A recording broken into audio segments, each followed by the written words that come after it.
So first of all, congratulations for the wonderful news. And I'm just here to go through some important points and reminders for this journey of yours. All right. And if you have any questions, please feel free to call the office. Don't hesitate to ask questions. And I'll be sending you a packet as well, which you can go through once you get home on your own time. Okay. So just a quick background. Usually a full-term pregnancy consists of 40 weeks, and it's also called a trimester. So this is from the first day of your menstrual period until your due date.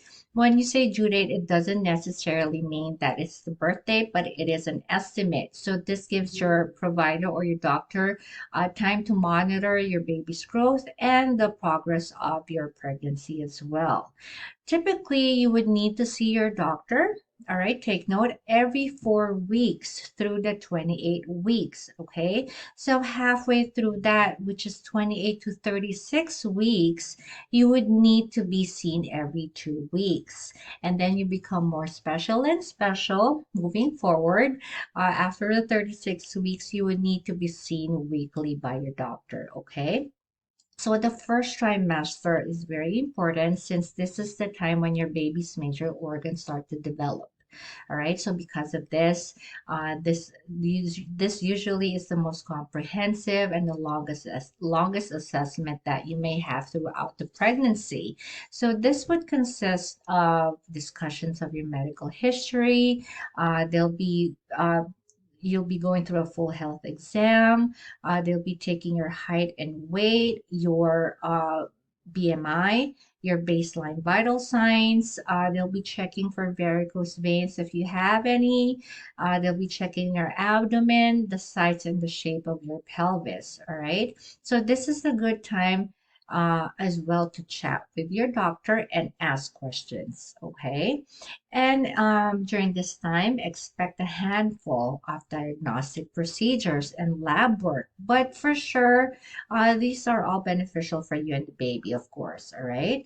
When it comes to urine, your doctor will be looking for signs of high blood pressure, which is called preeclampsia. And he'll be looking at gestational diabetes as well. All right. These are treatable conditions, but can be dangerous if not managed right away. Okay, then you will need to have some blood tests done, blood work done.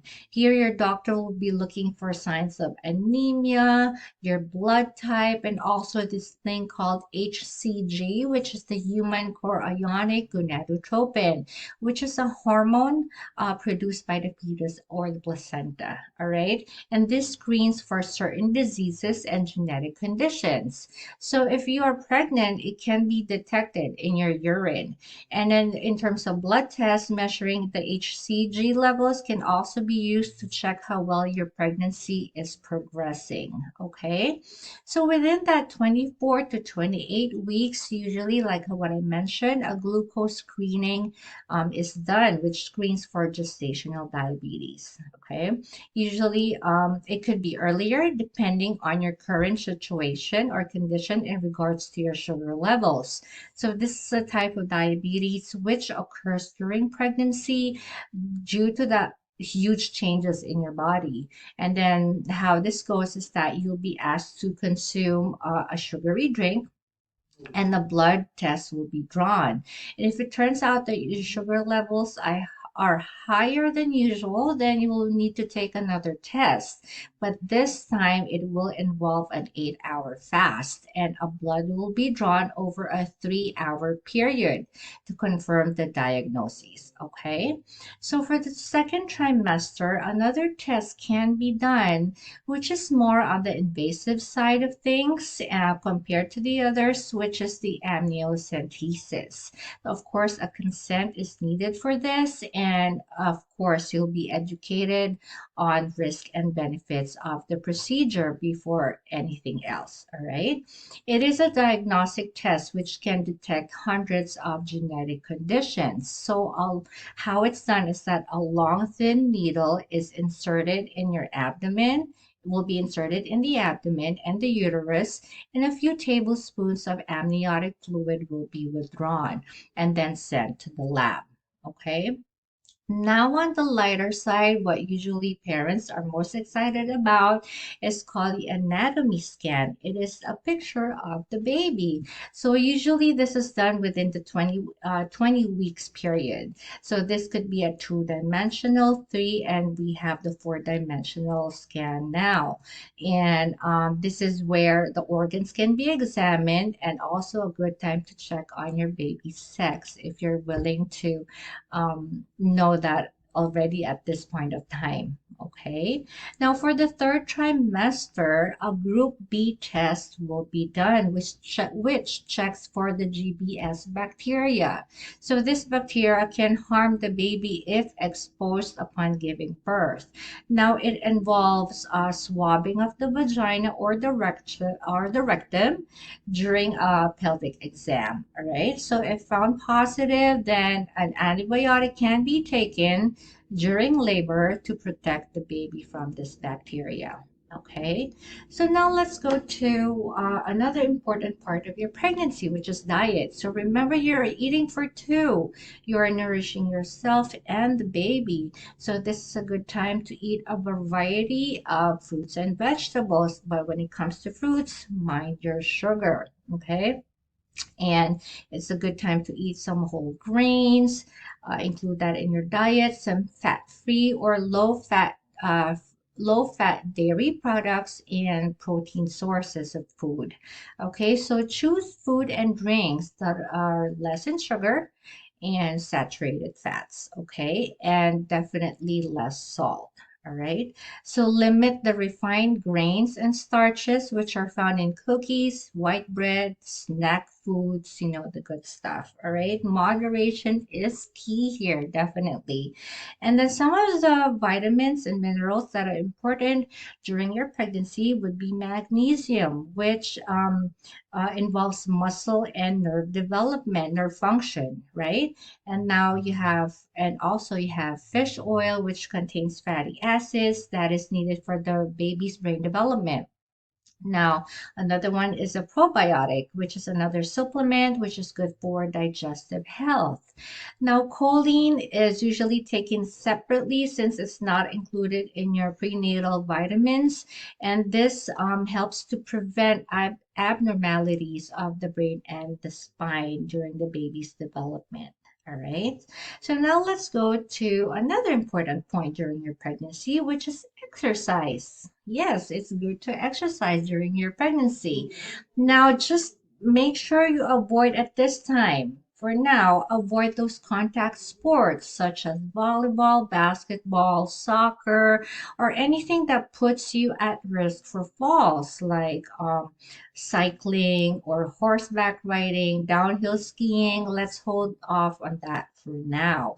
So, what are some good exercises that you can do? You can do some walking, yoga, Pilates, some aerobic exercises, low impact aerobics, and strength training. And make sure you consult with your doctor first as to how much weight you can use during this pregnancy or whichever time within the pregnancy you're at. Okay, make sure you consult on that first.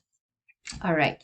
So, talking about weight, that is another very important point in your pregnancy. So, it is good to gain an essential or reasonable amount of weight for the duration of your pregnancy.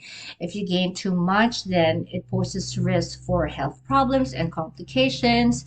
And if you are underweight, then the baby may not grow to its proper size. So it's not the same for every mother. It all depends on your pre-pregnancy weight and your BMI, which is your body mass index. Okay, so a normal body mass index is usually 18.5 to 24.9.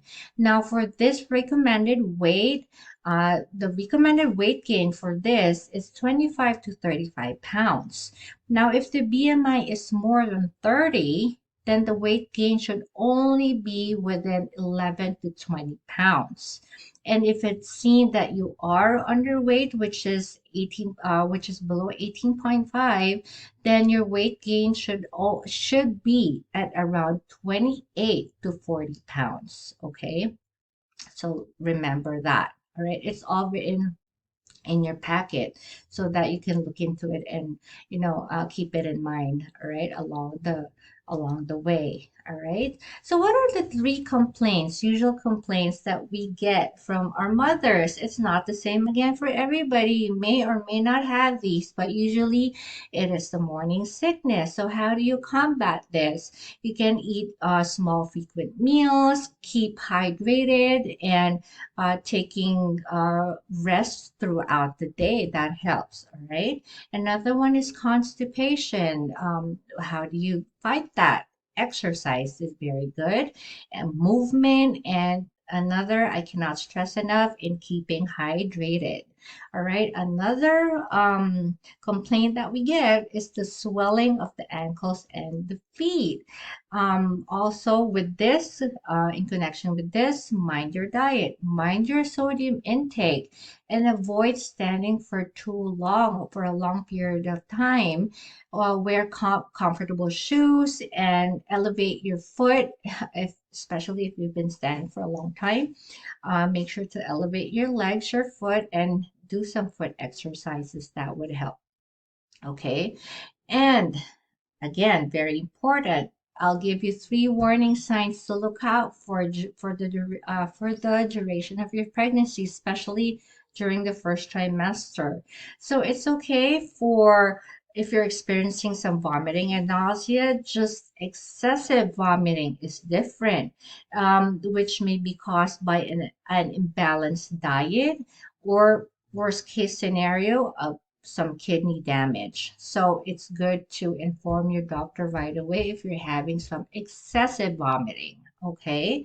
If there's bleeding accompanied by strings of pain, dizziness, fainting, shortness of breath, and it happens often with before the 20 weeks, make sure you inform your doctor right away since it poses these are some symptoms which leads to some placenta issues. Okay, so make sure you inform your doctor about that right away. And then another one would be headaches. So headaches that won't go away, headaches accompanied with blurred vision, even with fluid intake, and it's still there. It could be signs of high blood pressure, which I mentioned earlier, such as preeclampsia or worst case scenario, a stroke. So make sure you inform your doctor about that right away. Okay. So thank you again, and I wish you all the best for this wonderful journey of yours. Please don't hesitate to call the office for any concerns or directly to your doctor. Okay, thank you so much.